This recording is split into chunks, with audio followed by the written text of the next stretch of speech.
The project came to me via Ian Bland. It was sort of coming out of the lockdown or going into a lockdown. I can't remember. It's all a bit of a blur the last couple of years. I just made it my kind of mantra was I just wasn't going to knock anything back, because we just had a couple of years of, of a yawning chasm in our lives creatively. So, but during the lockdown, it sort of became really apparent to me that, music would be, we could still make music, but we'd have to do it slightly differently, So all of a sudden, my studio became really important to me.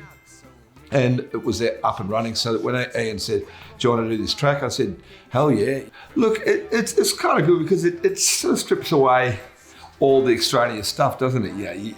You're not going to get a solo. It starts on the chorus, so it goes chorus, verse, chorus, finish. I'd been thinking about that song for ages because it just made me laugh when I was down in Altona one time. And I think they're Maoris or some sort of islander Polynesians who run the fish and chip shop, and I looked up at the menu, and it said blood and guts. And one of the really important factors with blood and guts is you have to wrap it up and take it home. You don't eat it out of the thing. So you put the mayo and tomato sauce on the chips, then you wrap them up really tightly while it's still hot. Then you take that home, and then when you open it up, 20 minutes later, it's done its work. It's just like, oh, really? I've never had blood and guts, by the way. It looks disgusting to me. I've had it described to me as Maori, poutine, because the French Canadians have this thing called poutine, and that's disgusting as well.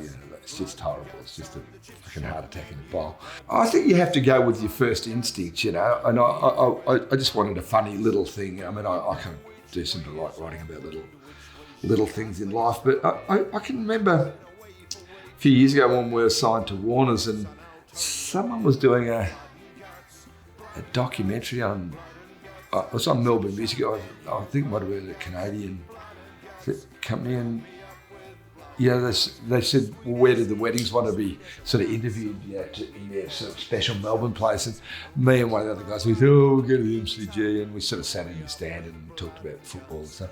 And then I saw on that particular one, Crowded House, and they went to this Greek Orthodox church in Coburg. I was like, fuck, they got it right, we got it wrong. We went there for the obvious thing. They got, and so I guess there was a little bit of that thinking in the choice. I just wanted something was peculiar but interesting.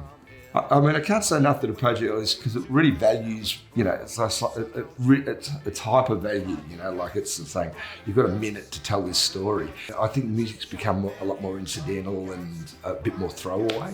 So, but this project is sort of back to, it's sort of saying it's all about the meaning. You've got 1 minute, Mick, don't fuck around, don't waste that minute.